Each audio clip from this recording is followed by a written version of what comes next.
भ्रष्टाचाराचे आरोप झालेल्या खासदार भावना गवळी यांना पुन्हा संधी मिळणार की दुसऱ्या नेत्याला महायुतीकडून संधी दिली जाणार हे पाहणं महत्त्वाचं आहे। तसंच मवियामध्ये सुद्धा काँग्रेस आणि ठाकरेंची शिवसेना या मतदारसंघासाठी इच्छुक आहेत। बघूयात या विषयीचा सविस्तर रिपोर्ट।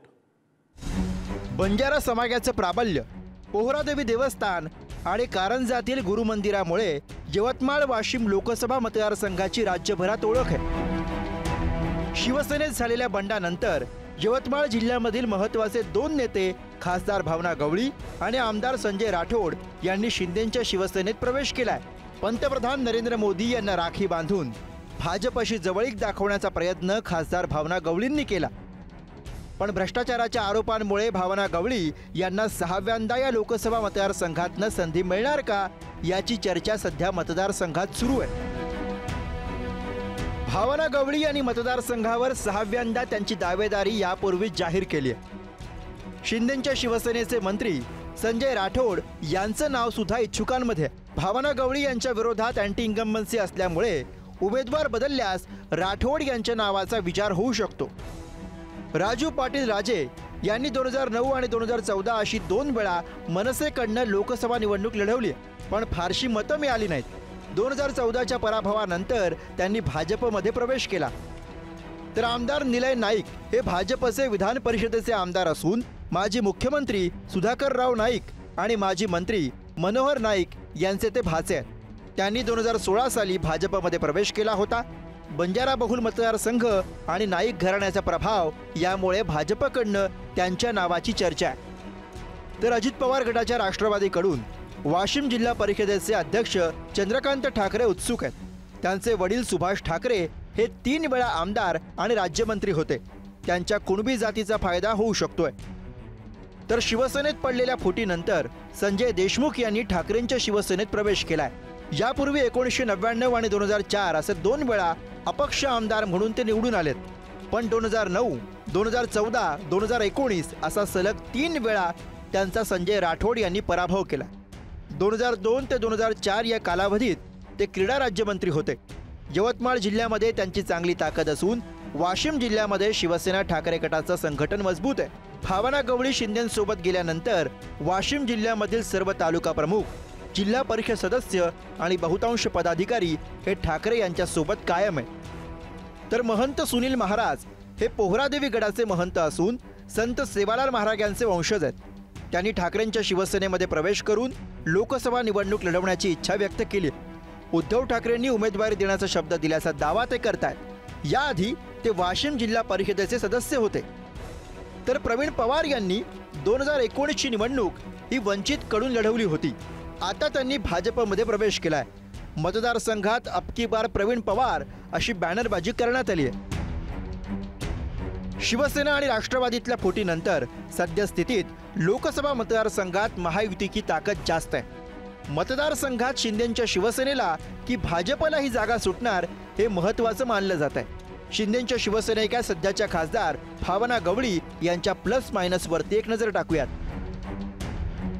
भावना गवळींचा सातत्यानं 5 वेळा झालेला विजय, सतत 5 वेळा निवडून आल्यानंतर सुद्धा विकास न झाल्यामुळे नाराजी, मतदारसंघातील सर्व गावात कार्यकर्ते आणि संघटन, भ्रष्टाचाराचे झालेले आरोप, गवळींची ईडी चौकशी, शिंदेंच्या शिवसेनेचा आक्रमक चेहरा, मतदारसंघात अँटी इन्कम्बन्सी, महिला बचत गटांच्या माध्यमातून प्रभावी बांधणी, आमदारांसोबत सातत्याने उडालेले खटके, कुणबी पाटील असल्यानं जातीचा फायदा, ठाकरेंच्या बाजूने असलेली सहानुभूती।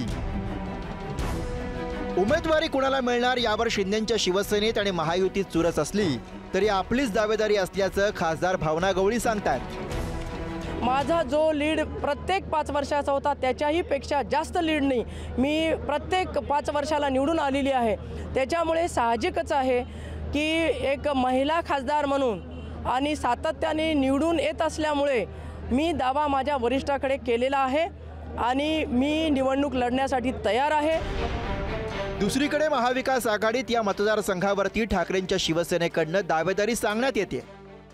5 वेळा खासदारकी भूषवलेल्या भावना गवळींच्या विरोधात अँटी इन्कम्बन्सीचा फायदा होईल असं विरोधकांना वाटतंय। बेरोजगारी आणि रोजगारासाठी होणारं मोठं स्थलांतर, मतदारसंघामध्ये मोठे उद्योग नाही आहेत, सोयाबीन आणि कापूस उत्पादकांचे प्रश्न आहेत, शेतीमालाला योग्य भाव नाहीये, ग्रामीण भागामध्ये विकासाचा अभाव आहे.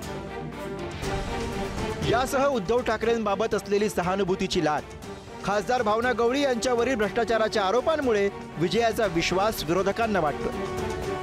मागच्या वेळेला शिवसेनेचेच उमेदवार निवडून आल्यामुळे ही जागा शिवसेना उद्धव बाळासाहेब ठाकरे याच पक्षाला सुटणार आहे आणि आम्ही या सुटल्यानंतर मी सुद्धा इच्छुक आहे, कारण इच्छा व्यक्त करणं चुकीचं नाही. मी संत शिवालाल महाराजांचा वंशज आहे आणि यवतमाळ वाशिम हा बंजारा बहुल मतदारसंघ असल्यामुळे माननीय उद्धव ठाकरे साहेबांनी जर माझ्यावर विश्वास टाकला आणि तिकीट जर दिली तर निश्चितच मी ही निवडणूक लढण्यास तयार आहे. 2019च्या निवडणुकीमध्ये अँटी इन्कम्बन्सी असताना सुद्धा मोदी लाटेचा फायदा भावना गवळी यांना झाला होता. वाशिम जिल्ह्यामध्ये राष्ट्रवादी काँग्रेसनं शिवसेनेला मदत केली होती. संजय राठोड आणि गवळी यांच्यामध्ये निवडणुकीआधी मतभेद होते, पण 2019 साली उद्धव ठाकरेंनी मध्यस्थी करून हे मतभेद मिटवले. काँग्रेसने ऐनवेळी माणिकराव ठाकरेंना उमेदवारी दिल्यामुळे त्यांना पुरेसा वेळ मिळाला नव्हता. वंचितनं बंजारा उमेदवार दिल्यानं काँग्रेसच्या पारंपरिक मतांचं विभाजन झालं. यंदा मात्र मतदारसंघातील समीकरण बदललेलं दिसतंय. गेल्या 5 लोकसभा निवडणुकीत यवतमाळ मतदारसंघावर शिवसेनेचं वर्चस्व राहिलं. मतदारसंघात वाशिम, कारंजा हे वाशिम जिल्ह्यातले, तर यवतमाळ, पुसद, दिग्रस, राळेगाव हे यवतमाळ जिल्ह्यातले विधानसभा मतदारसंघ येतात. 2019 लोकसभा निवडणुकीत शिवसेनेच्या भावना गवळी यांना 5,40,104 मतं पडली. 2019 लोकसभा निवडणुकीत काँग्रेसच्या माणिकराव ठाकरेंना 4,22,497 मतं पडली. 2019च्या लोकसभा निवडणुकीत वंचितच्या प्रवीण पवार यांना 93,918 मतं पडली. 6च्या 6 विधानसभा मतदारसंघात महायुतीचे आमदार झाले. यवतमाळ, राळेगाव, कारंजा, वाशिम विधानसभा मतदारसंघ भाजपकडे गेले, तर दिग्रसचे आमदार मंत्री संजय राठोड हे शिंदेंच्या शिवसेनेत आहेत. पुसदचे इंद्रनील नाईक हे अजित पवारांच्या राष्ट्रवादीत आहेत. शिवसेना आणि राष्ट्रवादीतल्या फुटीनंतर भावना गवळी आणि संजय राठोड हे शिवसेनेचे प्रमुख चेहरे शिंदेंच्या शिवसेनेत गेले असले तरी सुद्धा बहुतांश पदाधिकारी हे उद्धव ठाकरे यांच्या सोबत कायम राहिलेत. तसंच संजय देशमुख, महंत सुनील महाराज यांनी ठाकरेंच्या शिवसेनेमध्ये प्रवेश केलाय. तर राष्ट्रवादी काँग्रेसमधल्या फुटीनंतर दोन्ही जिल्ह्यामधील प्रमुख नेते हे अजित पवार यांच्या सोबत आहेत. यामध्ये इंद्रनील नाईक, वाशिम जिल्हा परिषदेचे अध्यक्ष चंद्रकांत ठाकरे, सईताई डहाके, युसुफ पुंजानी यांचा समावेश आहे. शरद पवार यांच्या गटात एकही मोठा नेता शिल्लक नाहीये. सध्याच्या परिस्थितीत कागदावरची ताकद पाहता महायुतीचंच पारडं जड वाटतंय. पुढारी न्यूजनं केलेल्या महाराष्ट्राच्या महासर्वेत यवतमाळ मतदारसंघामध्ये काय अंदाज होता हेही बघूया. परिस्थिती महायुतीला पूरक असली तरी उमेदवारी कुणाला मिळते यावर सगळी गणितं अवलंबून असतील. भावना गवळी यांना उमेदवारी दिल्यास त्याचा मोठा फटका हा महायुतीला बसण्याचा अंदाज वर्तवला जातो. तर संजय राठोड यांना उमेदवारी दिल्यास कुणबी मराठा मतदार त्यांना साथ देईल का याबद्दल शंका आहे.